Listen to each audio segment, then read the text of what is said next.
안녕하십니까? 네, 반갑습니다. 시험 잘 보셨죠? 문제가 좀 쉽죠? 제가 출제하는 문제는 조금 쉽게 출제를 하는 편이에요. 그걸 감안해서 점수를 생각해야 됩니다. 여기서 60점 넘었다고 만족하시면 안 돼요. 왜냐하면 제가 이렇게 이제 좀 쉽다고 느끼도록 출제를 하는 이유는 어쩌다 출제되는 그런 문제를 안 넣기 때문이에요. 이제 우리 시험에 실전에서는 어쩌다 출제되는 예외적인 문제가 나오죠. 근데 그 예외적인 문제는 해마다 뭐 서너 문제씩 이렇게 나옵니다. 근데 그런 문제를 만약에 제가 넣으면 어떤 부작용이 생기는가 하면 지금 사실 뭐 제가 도서 빤스를 입고 있는 것도 아니고 어떤 문제가 출제될지를 정확하게 이렇게 찍지는 못하잖아요. 근데 출제의 난이도를 실전하고 비슷하게 맞추려면은 분명히 어쩌다 출제될 만한 것들을 집어넣으면 돼요. 그런 것들을 집어넣고 또 난이도를 일부러 조금 더 높게 해서 출제를 하면은 그렇게 맞출 수는 있어요. 이 실전하고. 근데 이제 그렇게 하면 이제 어떤 부작용이 생기는가 하면 그 틀린 문제들 있죠. 여러분들이 이제 어쩌다 출제되는 것들은 틀릴 거 아니에요. 근데 그런 것들을 딥다 공부한다고 이제 팔 거란 말이에요. 근데 그게 출제될 가능성은 높지 않거든요. 출제될 가능성이 높은 거는 늘 출제되는 것들이 출제될 가능성이 높아요. 지금까지 시험에 자주 나왔던 것들. 그러면은 여러분들이 그런데 더 신경을 써야 되는데, 이 예외적인 문제를 제가 모의고사에 출제를 해버리면 여러분들이 그런 걸 틀렸다고 해서 그런 예외적인 문제에 시간을 낭비를 하더라는 거죠. 지금까지 경험상 그랬어요. 그래서 저는 단지 그냥 출제의 난이도를 위해서 집어넣는 문제인데 그거를 팁답하는 거예요. 막 저한테 막 가져와서 이거 어떻게 풀어요? 막 이렇게. 이거는 저의 의도와는 완전히 다른 것이 되어버리죠. 그건 저는 그냥 단지 그 난이도 조절을 위해서 출제했을 뿐인데 그런 거를 너무 시간을 많이 들여서 공부를 하는 사람들을 봤던 거예요. 그러니까 저의 그 취지를 아시고 점수를 여기서는 최소 65점에서 67.5점은 돼야 돼요. 뭔 뜻인지 아시겠어요?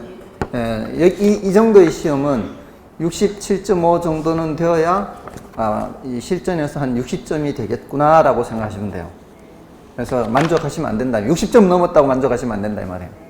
아시겠죠? 그래서 그걸 감안해서 조금 더 분발하시라는 거예요. 자, 아무튼 그걸 좀 먼저 말씀을 좀 드리고요.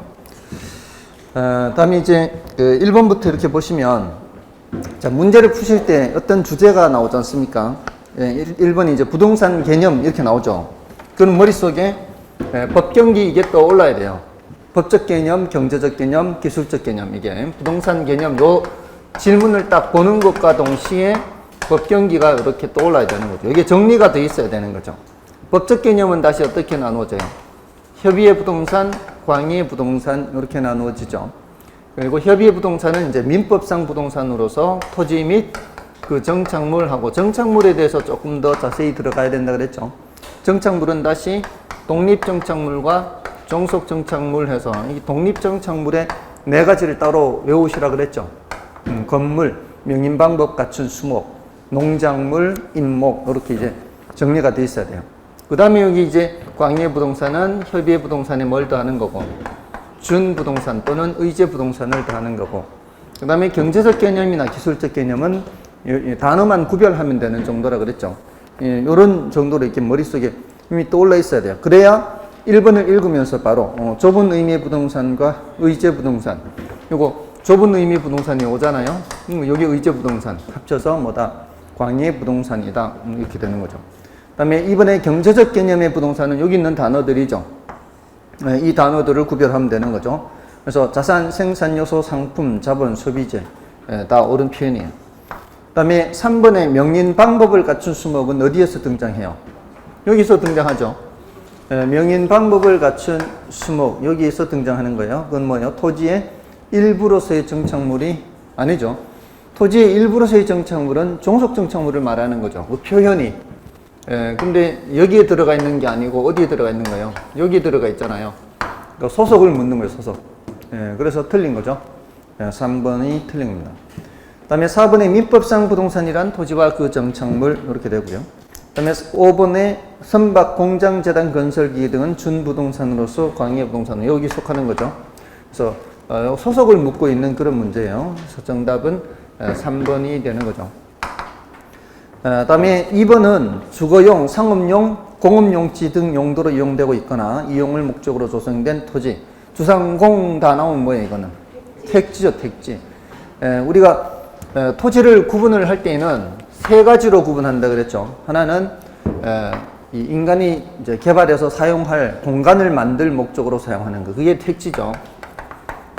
그 다음에 우리가 먹고 살기 위해서 어떻게 해요? 먹고 살기 위해서는 농사를 짓거나 뭐 임산물 채취 생산 목적으로 이 택농임 하죠. 농임 하는데 요거는 이제 우리 이제 결혼에서는 이렇게 분류를 하죠. 근데 이제 공법에서는 농림지역 해서 한꺼번에 정리를 하죠. 근데 이게 이제 요 임은 사람의 손길이 닿지 않은 상태다 이렇게 보시면 돼요. 사람의 손길이 닿지 않은 상태고 요거는 이제 개간을 했죠. 사람의 손길이 닿기는 닿았죠. 근데 이거는 사람의 손길이 닿아도 이제 건물 짓기 위한 거는 그렇지 않습니까? 그래서 이거는 주거용이든 상업용이든 공업용이든 건물 지어서 개발하는 거고, 농지 지역은 다시 전답과 이런 식으로 구분이 되죠. 그리고 임지 지역은 뭐 용재림 지역, 신탄림 지역 있는데 이건 뭐 별로 중요한 구분은 아니고, 그래서 택지해서 이렇게 이제 연결이 되는 거죠. 뒤에 가면 이제 후보지 이행지 할 때도 또 이렇게 나오죠. 후보지는 대분류상 전환 중인 토지, 이행지는 소분류상 전환 중인 토지 이렇게 되죠. 그러니까 소분류상 전환 중인 토지는 이것도 뭐 이렇게 가거나 이렇게 하는 것도 이행지.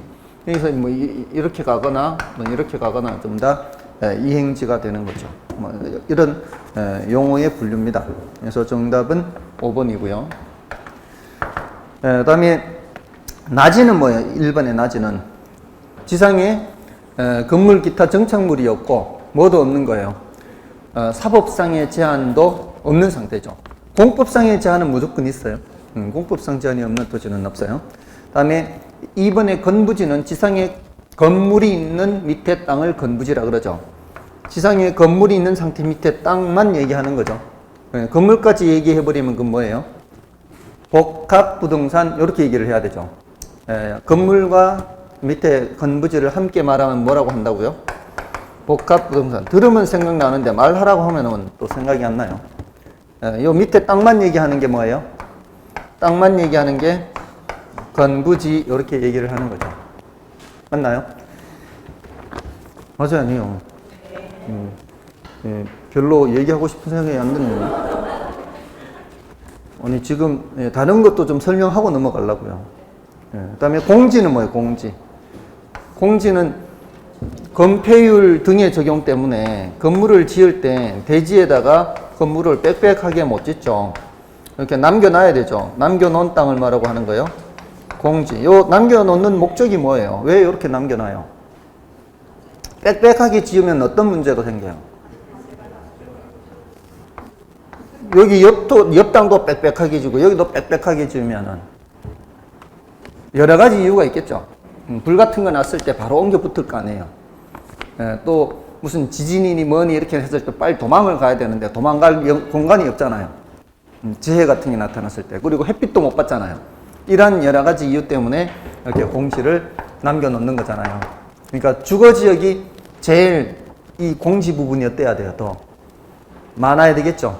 안전이라든가 또는 쾌적함 이런 걸 위해서는 주거지역이 제일 낫잖아요. 그래서 공법에서 주거지역이 건폐율이 어때요?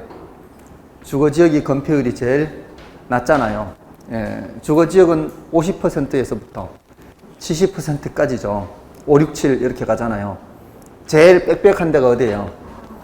상업지역은 70%에서부터 90%까지 제일 빽빽하잖아요. 5, 6, 7, 7, 8, 9 이렇게. 그 한가운데 있는 공업지역은 70%잖아요. 그죠? 그러니까 그런 것들을 다 이해를 해서 기억하면은 공법도 그렇게 외워야 할 것은 아니에요.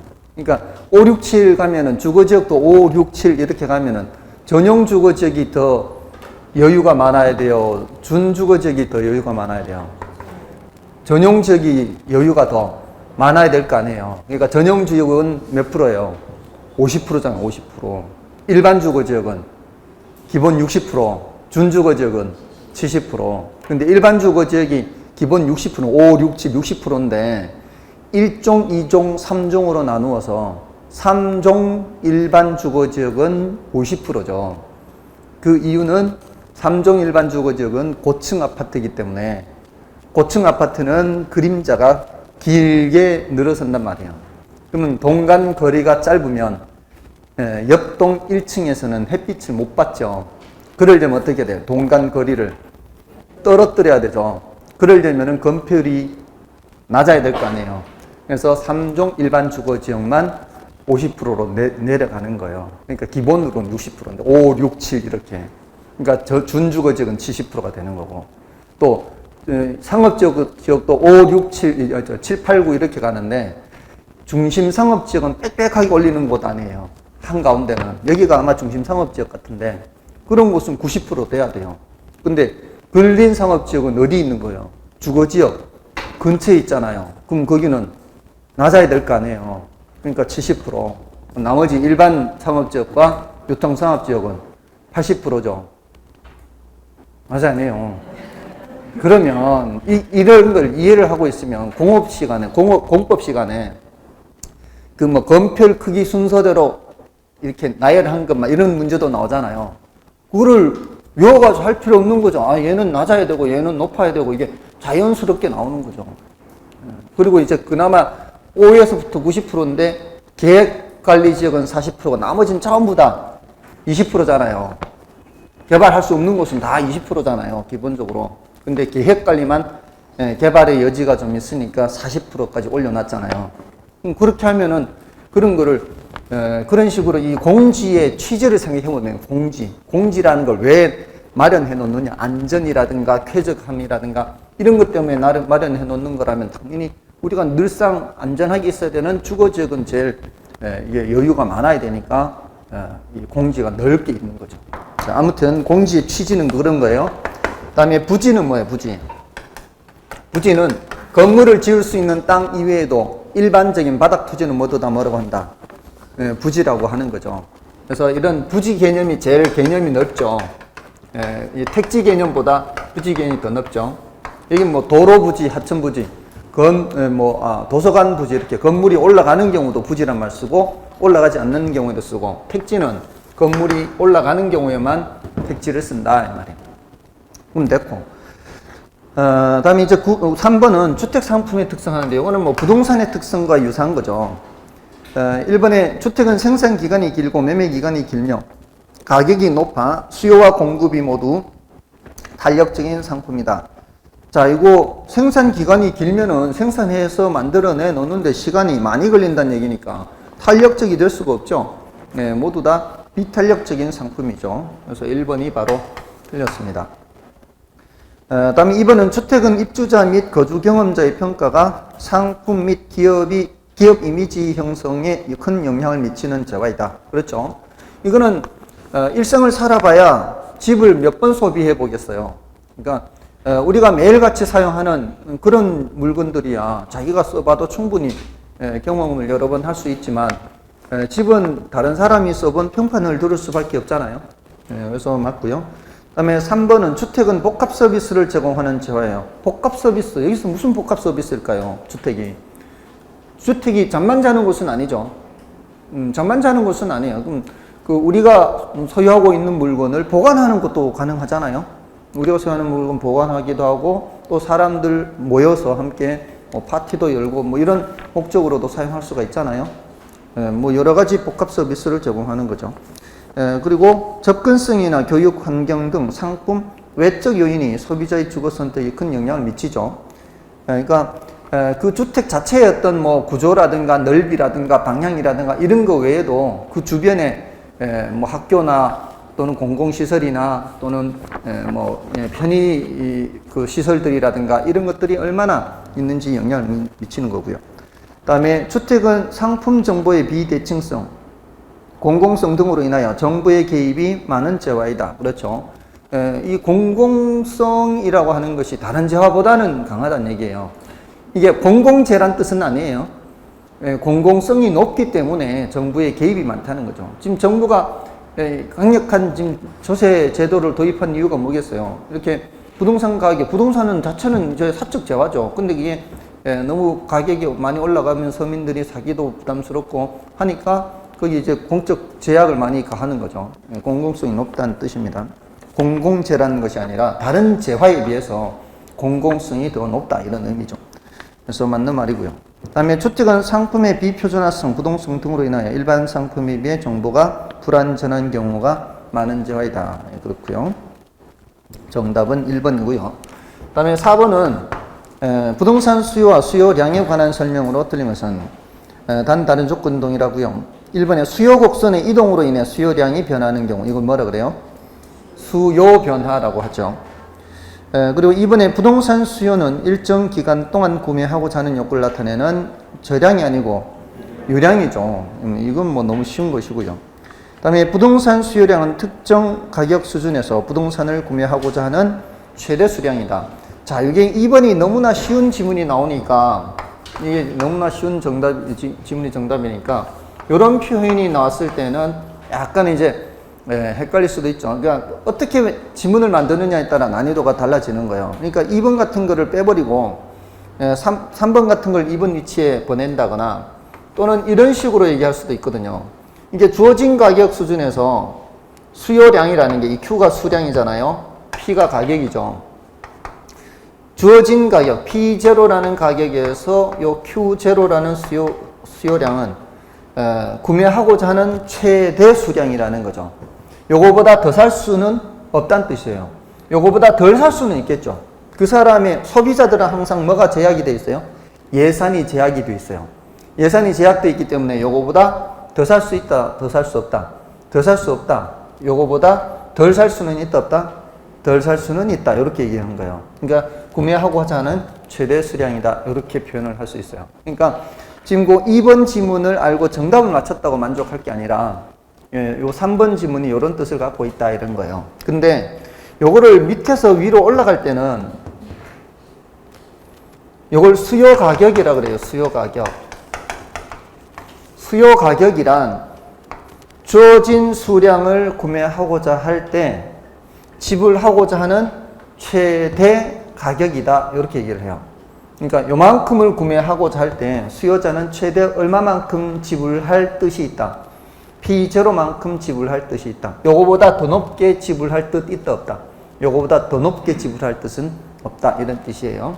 그래서 요 빗금친 부분에서 생각하는 거예요. 빗금친 부분에서. 이쪽으로 읽을 때는 구매하고자 하는 최대 수량.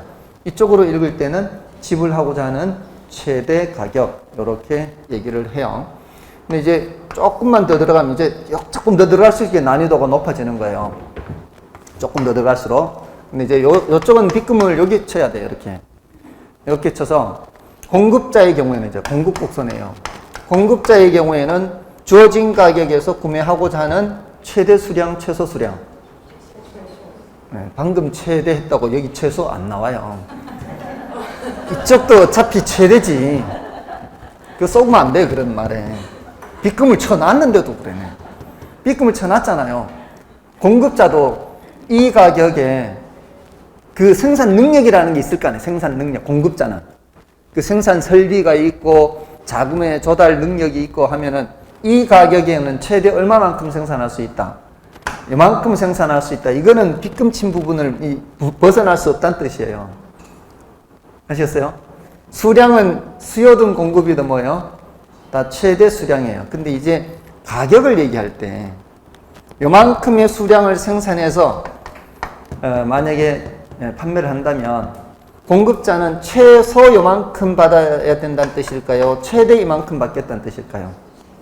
이제는 최소 요만큼 받겠다 이렇게 해야 돼요. 빗금 친 부분에서는 여기 안에서만 얘기해야 되니까 최소 얼마는 받아야 생산하겠다. 최소 P0만큼은 받아야 생산하겠다. 요거보다 더 받으면 좋겠죠. 받는 입장에서는 돈을. 그렇지 않겠어요? 더 받으면 좋겠지만 최소 요 정도는 받아야 나는 팔겠다 이 소리잖아요. 파는 사람은 가능한 한 많이 받고 싶어 하는 거 아니에요. 근데 요 가격이라면 최소 요만큼은 받아야 되겠다. 여러분들 집 사고 파고 하는 거하고 똑같아요. 집을 팔 때는 가능한 한 많이 받으면 좋잖아요. 근데 최소 요 정도는 받아야 되겠다 이렇게 생각할 거 아니에요. 그거예요. 사는 사람 입장에서는 가능한 한 적게 주면 좋겠죠. 근데 최대한 요만큼 주겠다 이렇게. 뭔 뜻인지 아시겠어요? 별로 몰라도 돼요. 이제 보니까 조금만 더 들어가니까 벌써 그 회로에 과부하가 걸려가지고 더 이상 생각하고 싶지 않아. 지금 막 강력하게 거부하는 모습이 보여요. 그러니까 여러분의 머리가 거부하는 게 보여. 더 이상 들어가고 싶어 하지 않아요.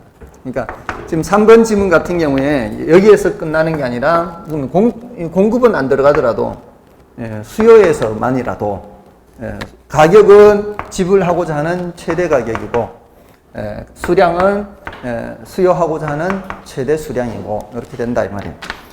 자, 다음에 4번은 부동산 수요는 구입에 필요한 비용을 지불할 수 있는 경제적 능력이 뒷받침된 유효 수요. 그렇죠. 돈도 있어야 되죠. 뜻만 있어야 되는 게 아니라 유효 수요고. 5번도 같은 유효 수요 개념이죠. 부동산 수요량은 특정 가격 수준에서 부동산을 구매하고자 하는 의사와 능력이 있는 수량이다. 그렇고요. 자, 다음에 5번은 아파트 수요 공급에 대한 설명 중 틀린 것은 1번 공급면의 대체제 관계인. 자, 이건 어려워요. 공급면의 대체제 관계인 단독주택 가격이 상승했다면, 자, 이거는 누구를 생각해야 되는가 하면 건축업자를 생각해 보세요. 건축업자. 공급면이기 때문에 이거 수요자 입장에서 생각하면 안 돼요. 건축업자 입장에서 단독주택 가격이 상승했다면 단독과 빌라를 보란 얘기잖아요. 단독 가격이 올라가면 건축업자 입장에서는 뭘 짓는 게 나아요? 단독 가격이 올라가면 건축업자 입장에서는 단독 짓는 게 좋겠죠. 단독을 짓는 게 더 나아요. 여러분들 이 입장이 돼봐야 된다 이 말이에요. 그걸 빨리 이게 모두 전환을 해야 돼. 모두 전환. 수요자 입장에서만 생각하지 말고 공급면에서 이렇게 나왔기 때문에 건축업자 입장에서 단독 가격 올라가면 이거 돈 되네. 이거 돈 되니까 이쪽을 공급하면 빌라 공급이 어떻게 되겠어요? 빌라 공급이 줄어들 거 아니에요. 이거 공급하느라고 이거 돈 안 되는 건 줄일 거 아니에요. 그러니까 이게 방향이 어떻게 해요? 화살표 방향이 지금 반대로 돼 있잖아요. 근데 이게 우리 보통 얘기할 때는 수요자 입장에서 생각하잖아요. 수요자 입장에서는 단독 살까 빌라 살까 고민하는 중에 단독 가격이 마침 올라가 버렸어요. 이거 살까 저거 살까 고민하는데 단독 가격이 올라가 버리면 뭐 사러 가요? 빌라 수요가 증가한다. 이렇게 돼야 되겠죠? 여기가 수요일 때는 방향이 어때요? 이거 하고 화살표 방향이 같단 말이에요. 그래서 이거 뭐라고 기억하라 그랬어요? 대가비. 이 대가비는 수요일 때 얘기해요. 수요일 때. 근데 이거는 아직 한 번도 출제 안 됐어요. 공급에서는 아직 한 번도 출제 안 됐어요. 우리는 이제 이게 훨씬 더 중요하다 이 말이에요. 수요에서. 그래서 단독주택 가격이 상승했다면 빌라 공급량은 감소하는 거예요. 맞는 말이에요. 다음에 이번에 아파트 가격 상승으로 다른 재화의 가격이 상대적으로 하락해요. 자, 그래서 다른 재화의 수요량을 증가시키는 것은 재화의 수요량을 증가시키는 과정에서 아파트 수요량이 감소하는 것은 대체고. 이것도 좀 어렵죠. 1번, 2번 다 어려워요. 이건 대체 효과예요. 대체 효과. 자, 여기 대체 효과에서는 이건 대체재 가격이 변하는 거 아니에요. 얘하고 다른 거예요. 여기 대체재 가격이 변할 때에는 이쪽 재화 수요가 어떻게 되느냐? 다른 재화 가격이 변한 거죠. 맞나요? 근데 여기서는 다른 재화 가격이 변한 게 아니고 그냥 아파트 가격이 올라간 거예요. 아파트 가격이 올라갔다 다른 재화 가격은 상대적으로 내려가요. 상대적으로 내려가서 사람들이 그쪽으로 가버리는 바람에 아파트 수요량이 줄어들어요. 이런 거를 무슨 효과? 대체 효과 그래요. 다른 재화 가격 변했단 말 나와요? 안 나와요? 다른 재화 가격 변했단 말 안 나와요. 근데 어떻게 나와요? 상대적으로 이렇게 나와요. 상대적으로. 이런 현상이 언제 나타나는지 아세요? 1990년대 초반에 나타났었어요. 1990년대 초반에. 1980년대 후반에 엄청나게 부동산 가격이 또 올라갔어요. 요즘 최근처럼. 부동산 집값이 많이 올라갔어요. 근데 마침 그때 뭐가 등장하기 시작했는가 하면은, 프라이드가 등장했어요. 프라이드, 뭐 이런 경차 같은 이런 소형차 같은 이 마이카 붐이 나타나기 시작했어요. 마이카. 조금만 호응해 주세요. 아니, 그 시대 살아봤는 사람들 있을 거 아니에요. 마이카. 그게 언제라고요? 90년대 초반. 그때 아직 태어나지 않은 사람도 있겠지만 90년대 초반이 마이카 붐이 일었었던 때예요. 근데 사람들이 집값이 많이 올라가니까 어떤 생각이 들어요? 이렇게 돈 모아봐야 집 사지도 못하겠네. 이런 생각이 드는 거예요. 그러니까 집값에 비해서 자동차 가격은 상대적으로 많이 싸게 느껴지는 거예요. 집값에 비해서는. 그러니까 사람들이 이제 뭐 사러 가요? 자동차 사러 가요. 그때 그래서 막 많은 사람들이 막 욕하고 했어요. 집도 없는 놈이 머리에다가 이고 지고 살래. 자동차부터 산다고 막 욕하는 어른들이 있었어요. 자기 집부터 안 사고. 근데 이게 바로 대체 효과가 나타난 거예요. 집값이 너무 올라가니까 상대적으로 뭔 가격이 싼 거예요. 자동차 가격이 상대적으로 많이 싼 거예요.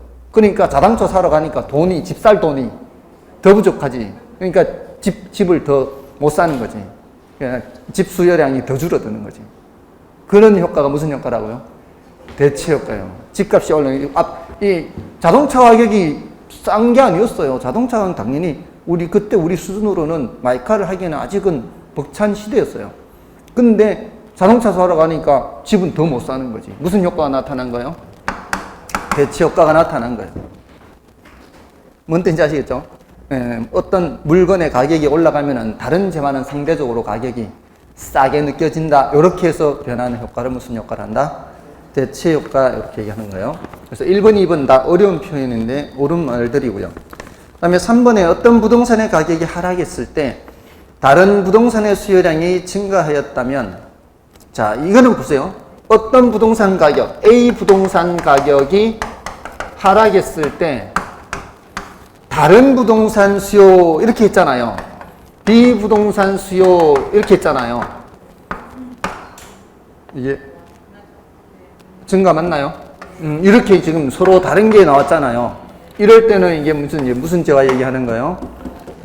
이 보완관계, 다른 재, 대체재, 보완재 그 얘기하는 거란 말이에요. 서로 다른 재화가 이렇게 나와서 얘가 변하는 걸 보는 거예요. 근데 2번에서는 그게 아니에요. A 가격이 변할 때 A 수요량이 줄어드는 거예요. A 가격이 올라갈 때 다른 재화 수요량을 다른 재화 가격이 상대적으로 내려가서 저쪽으로 가는 바람에 A 재화 수요량이 줄어든단 말이에요. 뭔지 이제 아시겠어요? 여기는 같은 재화예요. 같은 재화. 여기서는 A 재 가격이 올라갈 때 다른 재화 가격이 상대적으로 내려가면서 A 재화 수요량이 어떻게 되는 거예요? 줄어드는 거예요. 이렇게 되는 거예요. 이렇게. 여기서는. 대체 효과에서는 같은 재화예요. 같은 재화. 근데 대체재 관계에서 얘기할 때는 서로 다른 재화가 나온다. 이 말. 됐나요? 다음에 그래서 이거는 보완재 관계인데 서로 반대잖아요. 반대면 이제 보가반이랑 보가반. 그래서 3번은 틀렸어요. 그러니까 아무튼 1번, 2번은 우리 시험에서는 이거 한 번 안 나왔고 이거는 2번 나왔어요. 그러니까 시험 등장 횟수가 훨씬 낮죠. 이게 훨씬 더 자주 나왔단 말이에요. 3번이. 그러니까 더 중요한 게 더 자주 나오는 것들이에요. 그 다음에 4번에 대체재인 단독주택 가격과 아파트 수요량은 비례하고, 자, 단독주택 가격과 아파트, 이게 대갑이죠. 단독주택 가격과 아파트 수요량은 비례, 같은 방향이죠. 그리고 대체재 수요량과 아파트 수요량은 반비례, 대수반이죠. 그 앞부분은 뭐고? 앞부분은 대갑이, 뒷부분은 대수반이, 대수반. 이걸 얘기하는 거예요. 다음에 5번에 아파트 가격 하락은 공급 곡선상에서 공급량을 감소시키고 시멘트 등 건축비 하락은 공급 곡선 자체를 우하향 이동시킨다. 요거는 공급량 변화, 공급 변화 변화를 말하는 거예요. 5번은. 그래서 맞는 말이고요. 다음에 6번은 이제 균형의 결정과 이동이죠. 다음은 부동산 시장에서의 균형의 결정 및 이동에 대한 설명이다. 틀린 것은. 자, 요거 나오면 이제 머릿속에 뭘 또 떠올려야 돼요. 균형의 결정과 이동하면은 이런 상태에서 균형이 결정됐고, 결정된 균형은 수요 곡선이 이동하거나 공급 곡선이 이동하는 1번에서부터 4번까지가 있고 5번에서부터 8번. 제가 수업할 때는 이렇게 했죠. 1번에서부터 4번까지는 수요 곡선 또는 공급 곡선 어느 하나만 이동하는 거죠. 근데 5번에서부터 8번까지는 수요 곡선도 이동하고 공급 곡선도 이동하는 경우를 말하는 거죠. 자, 요 이제 8가지 경우에서 이제 대답을 하는 거죠. 1번에 다른 조건이 일정한 경우 수요가 증가하면 했어요. 그 수요가 증가하면은 1번이죠. 요 1, 2, 3, 4 중에서는 수요가 증가하면은 균형량이나 균형 가격이 모두 올라가죠. 이제 다 일치한다고 그랬죠, 수요는. 그래서 균형 가격이 올라갑니다. 맞고요.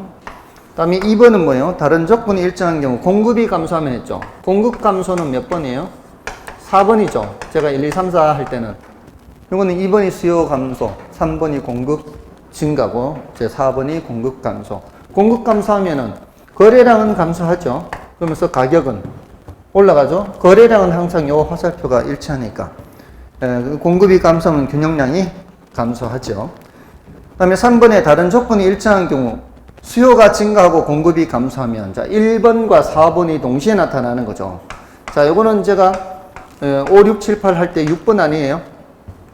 5번은 수요 증가, 공급 증가가 동시에 나타나는 거고, 6번은 수요 증가와 공급 감소가 동시에 나타나는 거죠. 이때는 뭐를 알 수 없는 거예요?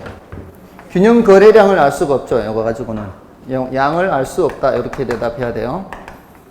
근데 뭐는 확실하게 알 수 있어요? 가격은 올라가는 거를 확실하게 알 수 있죠. 그래서 균형량은 그 변화를 알 수 없다. 3번은 맞는 말이고요. 다음에 4번에 다른 조건이 일정한 경우 수요가 감소하고 공급이 증가. 이제는 수요가 감소하고 공급이 증가하는 거는 5, 6, 7, 8 할 때 7번이에요. 수요가 감소하면서 공급이 증가하면 하나는 감소, 하나는 증가라는 점은 6번과 같죠? 이때 뭐를 알 수 없는 거예요? 균형 거래량이 어떻게 될지 알 수 없어요, 이거. 그래서 맞습니다. 다 맞는 말이고요. 대신 이거는 알 수 있죠? 가격은 다르네. 근데 이제 여기 언급이 없잖아요. 그러니까 1, 2, 3, 4번이 다 옳은 말이에요. 그래서 정답은 자동으로 5번이고, 초과 수요가 나타나는 경우 가격이 하락하고 초과 공급이 나타나는 경우 가격이 상승하여 균형이 이르는 게 아니고 반대로 돼 있죠.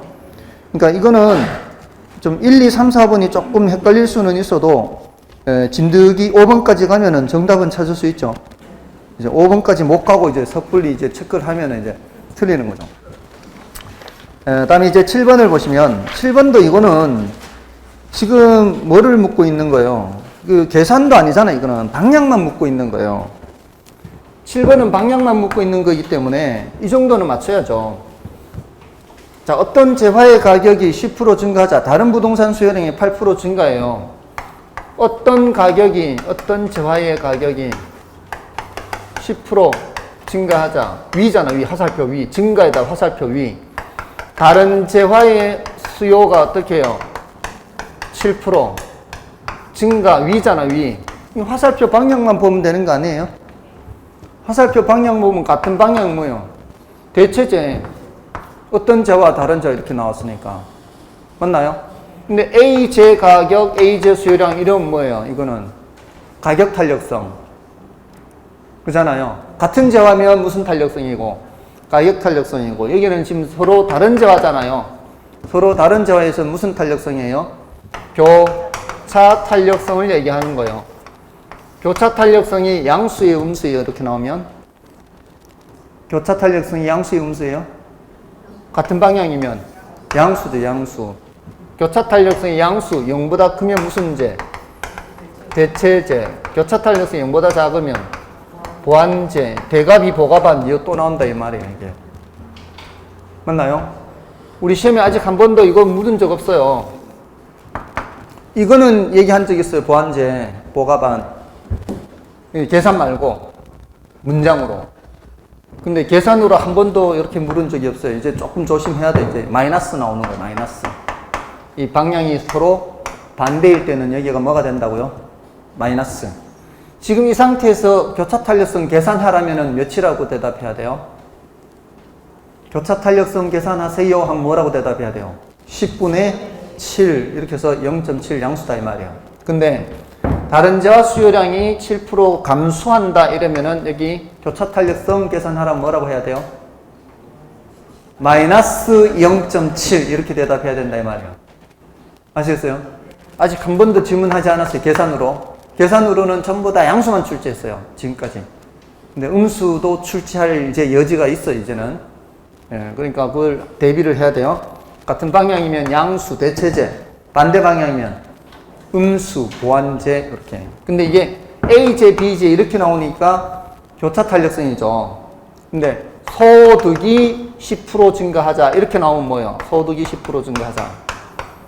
수요량이 5% 증가했다 이렇게 하면은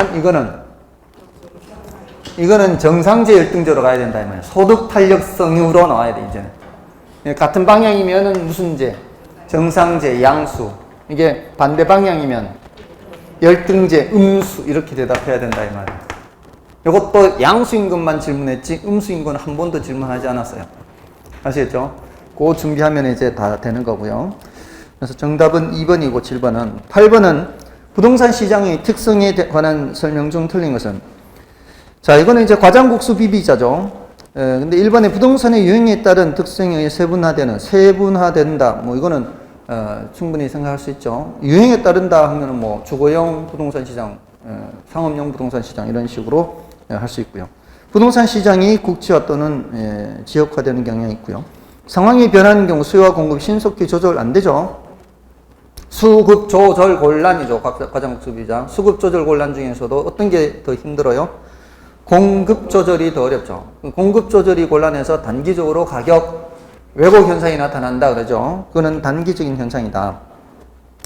그다음에 그래서 정답은 3번이고 거래와 관련된 정보가 공개되지 않거나 불완전한 경우가 많다 그렇고요. 다른 재화에 비해 법적 규제는 제한이 많죠. 정답은 3번. 그다음에 9번은 부동산 정보와 시장과의 관계를 설명한 중 틀린 것은 1번 부동산 투기가 성립되는 것은 시장이 불완전하기 때문이라기보다는 할당 효율적이지 못하기 때문이다. 자, 이거 맞는 말이죠. 자, 투기가 성립하는 이유가 뭘까요? 대부분의 경우. 그러니까 8번은 3번이 정답이고 투기가 있는 이유는 뭐예요? 자기가 애쓰는 것보다 더 많은 애쓰는 것 이상의 뭔가 얻을 것 같으니까 투기를 하려고 하는 거죠. 사람들이. 저도 마찬가지고. 다들 똑같잖아요, 마음은. 지가 별로 노력도 하지 않고 돈 더 벌려고. 그렇게 하잖아요, 대부분은. 근데 시장이 할당 효율적이라는 것의 의미는 뭐예요? 시장이 할당 효율적이다. 이러면은 자기가 애쓴 만큼의 돈을 벌어가는 거예요. 애쓴 만큼. 그러니까 기회비용과 초과이윤의 크기가 같아요. 그러면은 애쓴 만큼 가져간다는 경우라면 이런 시장에서는 투기라는 게 있어요, 없어요? 투기라는 게 없어요. 애쓴 것 이상을 가져갈 수가 없기 때문에. 그러니까 투기가 존재한다는 것은 시장이 어떻기 때문에 투기하는 거예요? 시장이 할당 효율적이지 못하기 때문에 투기를 하는 거예요. 그러니까 반대로 얘기하면은 투기가 성립된다 이 소리는 시장이 할당 효율적이지 못하다 이 소리예요. 그러니까 불안전하다기보다는 할당 효율적이지 못하기 때문에 투기가 있는 거죠. 그 다음에 2번 부동산 시장은 정보가 불완전하고 진입과 탈퇴가 자유롭지 못한 것 등으로 인해 불완전 경쟁 시장으로 분류된다. 현실의 시장은 다 무슨 시장이다? 불완전 시장이다. 그 다음에 3번 부동산 시장도 정보 비용의 크기와 초기화의 크기가 동일하다면 뭐가 될 수 있다? 할당적 효율성이 달성될 수 있죠. 이 독점 시장도 할당 효율적 시장이 될 수도 있잖아요. 자, 그러니까 4번이 틀린 거죠. 독점을 획득하기 위한 기회비용이 모든 투자자에게 동일하다면 독점 시장은 할당 효율적 시장이 될 수 있죠. 근데 한데도 이제 독점 시장 할당 효율적 시장이 되지 못한다 해서 4번 틀린 거고요. 그 다음에 부동산 시장은 불완전 시장이므로 자원을 효율적으로 배분하지 못하는 시장 실패가 발생할 수 있다. 시장 실패 원인에 외공불비하죠. 그래서 불완전 시장도 시장표 원인. 4번이 정답이고요. 그 다음에 10번은 검해진 모형에서 수렴형이냐 발산형이냐 이거 따지는 거죠. 그거는 이제 수탄, 공탄을 비교할 때는 수탄이 더 크면 뭐고요? 수렴형이고 공탄이 더 크면 발산형인데 여기서는 기울기로 줬으니까 기울기 절대값으로 대답해야 되잖아요. 문제에서 기울기 주면 기울기 절대값으로 대답하면 수기절, 공기절 이렇게 한다 그랬죠. 이렇게 하면은 방향을 반대로 돌려야 수렴형이 된다 그랬죠. 자, 그래서 수기절을 계산해 보면 되는 거죠. A는 수기절이 어떻게 돼요? A는 0.3, 공기절은 0.7. 뭐 공급곡선이야 뭐 기울기 절대값 해도 그냥 0.7이고 기울기 해도 0.7인데 아무튼 이제 대칭적으로 얘기하려고 이렇게 하는 건데 이게 더 크잖아 지금. A는 이게 더 크니까 공기절이 더 크네 그러면 수탄수네 이렇게 가면 되는 거예요. 그럼 수렴형 이렇게 되는 거죠. 근데 B는 B는 수역선의 기울기 절대값 수기절이 0.5죠. 공기절은 0.3이잖아요. 이게 더 크잖아요. 수기절이 더 크죠. 수기절이 더 크니까 공탄발 이렇게 가면 되는 거예요. 그래서 얘는 발산형. 정답은 1번이 되는 거죠. 다음에 11번 시장 실패에 대한 거죠. 시장 실패에 대한 다음 설명 중 틀린 것은 자, 이거는 조금 이제 어려운 게 정답 지문이 되게끔 한 거예요. 일단 1번에 불완전 시장의 존재는 사회적으로 바람직한 양만큼 재화가 생산되지 못하게 함으로 시장 실패 원인이 돼요. 독점 시장이 대표적인 거잖아요. 불완전 시장에. 독점 시장은 과점도 그렇고 독점도 그렇고 얘네들은 어떻게 해요? 당합을 하거나 아니면은 자기 멋대로 독점 시장의 경우에는 생산량을 조절하죠. 그래서 생산량을 조절하면서 어떻게 가격을 올리잖아요. 생산량을 조절한다고 할 때 생산량을 줄이는 거예요. 그러니까 생산량을 줄이면서 가격을 올려버리는 거죠. 그러면은 많은 소비자들이 더 싼 가격에 더 많은 재화를 소비할 기회를 잃어버리는 거예요. 이 자원 배분이 비효율적이 되고 왜곡이 되는 거예요. 그래서 1번은 맞고요. 그 다음에 2번에 비대칭 정보로 인한 역선택 도덕적 해이는 자원 배분의 비효율을 초래한다. 이것도 마찬가지. 역선택이라는 거는 정보가 없는 쪽에서 당하는 거예요. 정보가 없는 쪽에서는 좋은 물건을 잡는 게 아니고 안 좋은 물건을 잡게 되는 거예요. 그렇게 당하는 거. 또 도덕적 해이는 정보가 있는 쪽에서 악용하는 거예요. 상대방에 대해서. 이런 것들이 모두 다 비효율적이 되는 거죠. 자, 근데 3번이 정답인데 보통 3번을 질문하면 대부분은 보통의 경우로 대답하면 대답을 다 해요. 부의 외부 효과를 발생시키는 재화 생산을 시장에 맡기면 적정량보다 많이 생산돼요? 적게 생산돼요? 이건 다 대답해.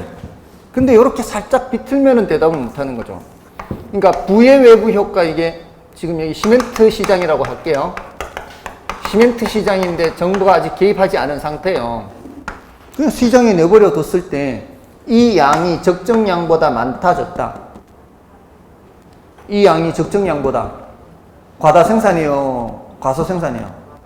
과다 생산이잖아요. 시멘트 시장 이게 정부가 개입하지 않고 내버려 두면 이게 무슨 생산이에요? 이게 과다 생산이라는 과다. 너무 많이 생산된다 이 말이에요. 그럼 적정량은 이거보다는 어떻단 얘기예요? 적정량은 이거보다는 적을 거 아니에요?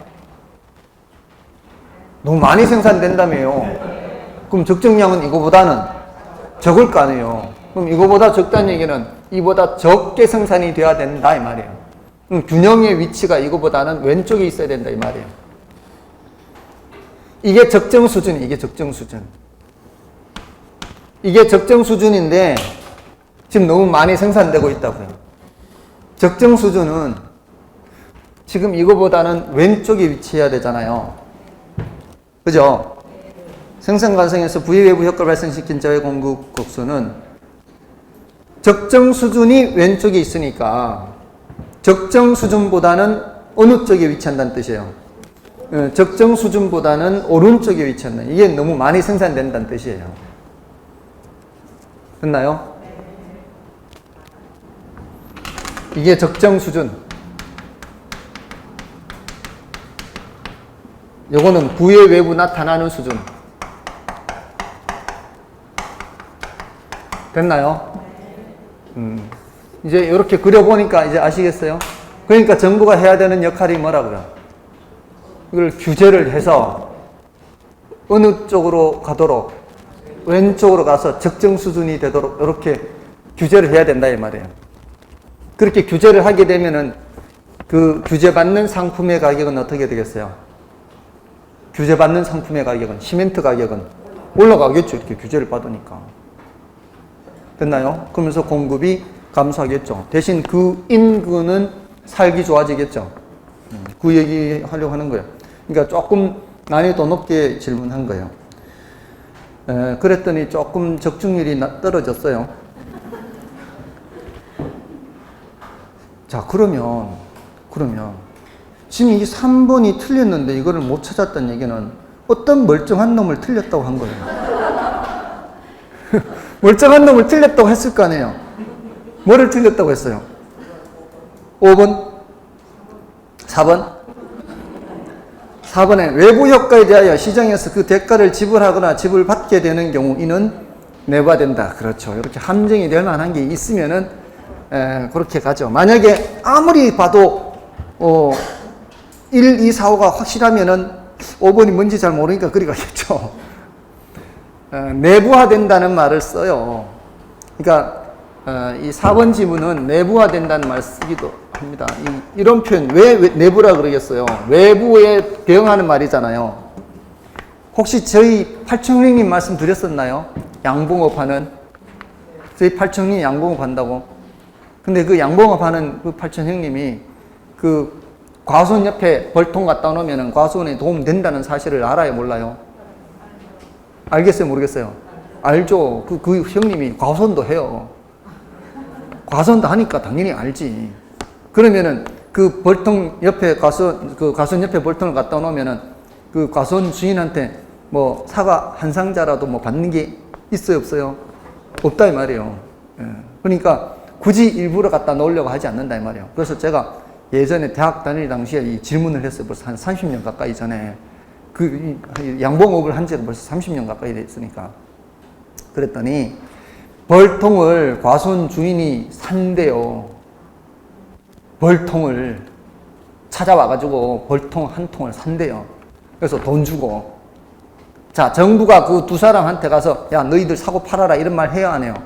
안 하잖아요. 근데 자기네들끼리 돈 주고 받죠. 거래가 됐죠. 거래가 되면은 그건 뭐예요? 그는 내부화 되는 거예요. 내부화. 정부가 굳이 간섭을 안 해도 시장에서 스스로 대가를 주고 받는다 이 말이에요. 대가를. 그런 경우는 내부화 되는 거예요. 아시겠어요?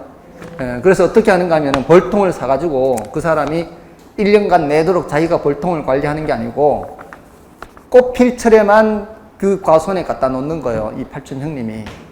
그 사람 벌통을 거기 갖다 놓고 나머지 계절은 그 사람이 벌통을 관리를 못하니까 벌 다 죽인단 말이에요.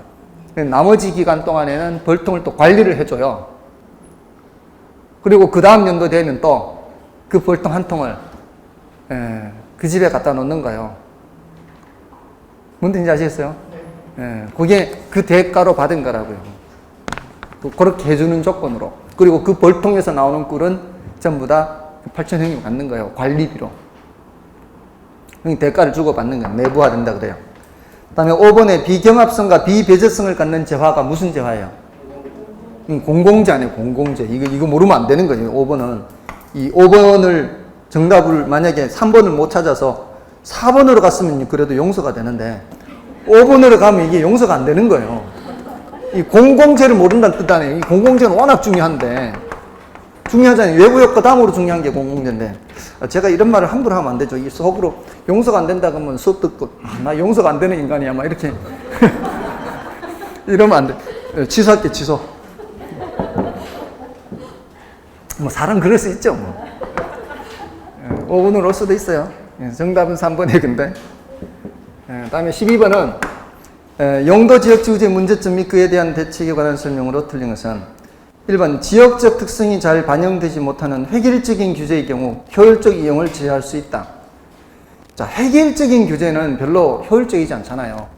지역적 특성이 반영되지 못한 획일적인 규제는 별로 안 좋은 거잖아요. 그 지역에 맞게끔 해야 될 거 아니에요. 그래서 1번은 맞는 말이고, 이게 뭐예요? 1번은 경직성 문제. 1번은 지역지구제를 시행할 때 문제점 중에 경직성 문제와 지역 간 형평성 문제가 있잖아요. 1번은 경직성 문제에 해당하는 거예요. 그 다음에 2번에 토지 개발 및 이용이 지나치게 속박되는 지역의 지가를 상대적으로 하락시키고 다른 지역의 지가는 상대적으로 상승시킴으로써 심각한 형평성 문제를 발생시킨다. 이건 무슨 문제예요? 지역 간 형평성 문제죠. 이 지역 간 형평성 문제, 이쪽 지역과 저쪽 지역의 이 차이가 나타나는 거죠. 그래서 여기에 대한 대책으로 뭐예요? 여기에 대한 대책으로 개발권 양도제가 나오는 거 아니에요.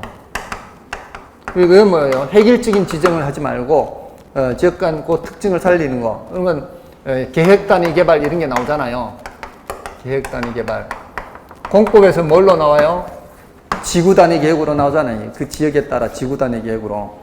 그게 다 대책으로 나오는 거 아니에요. 그 다음에 3번은 용도 지역이 잘못 지정되거나 사회 경제 여건 변화에 신축성 있게 대응하지 못하는 경우 토지의 효율적 이용을 제한한다. 이것도 경직성 문제죠.